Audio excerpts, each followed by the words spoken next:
እሺ አመሰግናለሁ። ስሜ ግሩም አበበ እባላለሁ።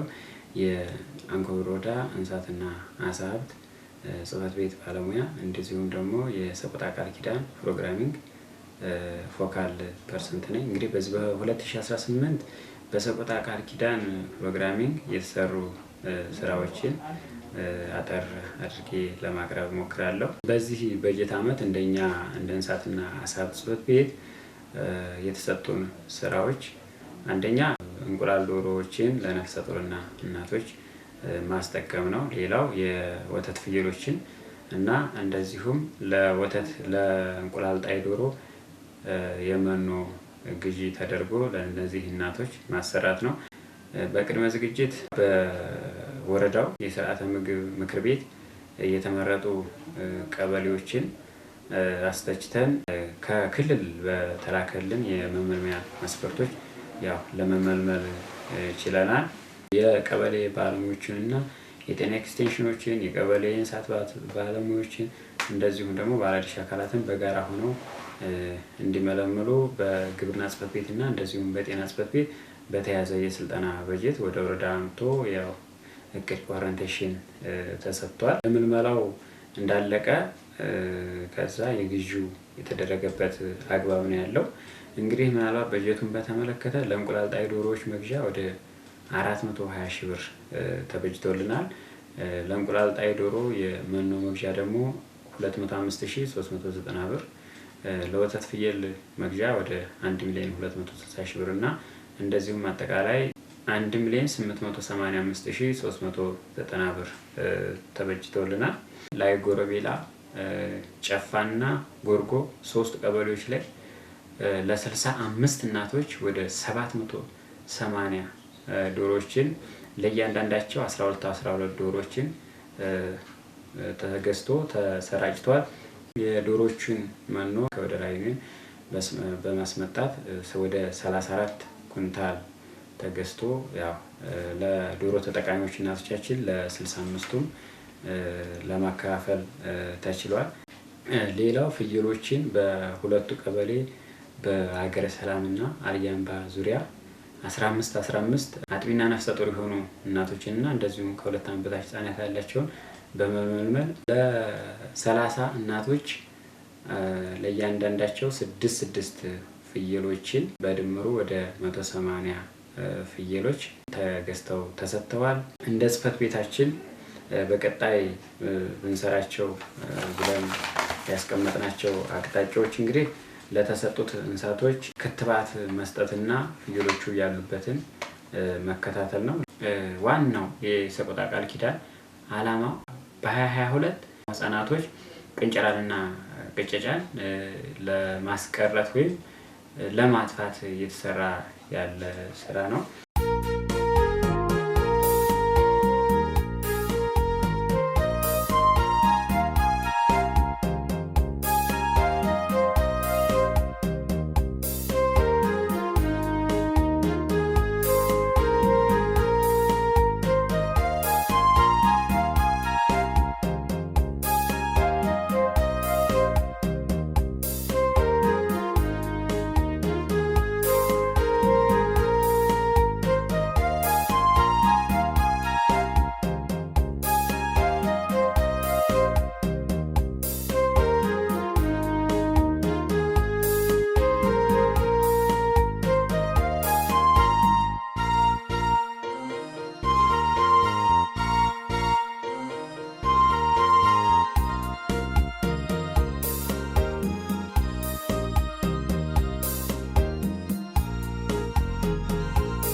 ሙሉጌታ አበበ እባላለሁ። የአንኮ ወረዳ እንስሳትና ዓሳ ሀብት ጽሕፈት ቤት ኃላፊ ነኝ።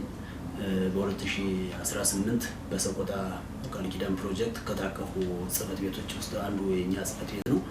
ከዚህም ውስጥ ከነስራ ማስኬጃ ወደ 2 ሚሊዮን ተበጅቶልን በ2018 ስራ ላይ አውለን ወደ 98 አጥቢና ነፍሰ ጡር እናቶችና ከ2 ዓመት በታች ያሉ ህፃናትን ማስጠቀም ችለናል። በዚህ መሰረት ለ65 ሴቶች ነፍሰ ጡር አጥቢ እናቶች ወደ 780 የእንቁላል ጣይ ዶሮችን ከነመኗቸው ገዝተን አቅርበናል በ5 ቀበሌ። እንዲሁ በተመሳሳይ ለ30 አጥቢና ነፍሰ ጡር እናቶች 180 የወተት ፍየሎች አቅርበናል። ባለን ክትትልና ቁጥጥር ግምገማ መሰረት ዶሮቹ ወደ እንቁላል መጣል ጀምረው ለልጆቻቸው ማስጠቀምና ራሳቸውም እየተጠቀሙ ነው። ከዚህም በተጨማሪ የተገዙት የወተት ፍየሎች አልዩ አምባን፣ አገረ ሰላምን በመምረጥ እዚህ አካባቢ ልምድ ያላቸውን በመምረጥ አሁን ወደ 25 ሴቶች ፍየሎች ወልደውላቸው ለልጆቻቸው ወተት እያጠጡ በቴክኒክ ኮሚቴ በወረዳው ስርዓተ ምግብ ቴክኒክ ኮሚቴ እየተውጣጡ ከግብርና፣ ከጤና፣ ከእንስሳት እርባታ ከሴቶች በተውጣጡና ከኮሚኒኬሽን በተውጣጡ ባለሙያዎች ተሄዶ በተረጋገጠው መሰረት ለልጆቻቸው ወተት እያጠጡ ይገኛሉ። ይህን ለቀጣይ አጠናክረን ምርት ተሞክሮ ቀምረን ወደ ሁሉም ቀበሌ ወደሚቀጥለው እንዲሰፋ ነው የምናደርገው። እዚህ በተጨማሪ ለሚቀጥለው 2019 የተሻለ በጀት ይበጀታል ብለን እናስባለን። በዚህ መሰረት አጠናክረን ስራውን ቀጥለን ወደ ሁሉም ነፍሰ ጡርና አጥቢ እናቶችና ህፃናትን እነኚህን ለማስጠቀምና መቀጨትና መቀንጨትን በ2022 ለማጥፋት በጋራ አጠናክረን እንሰራለን የሚል ሀሳብ ስላለኝ ነው። አመሰግናለሁ።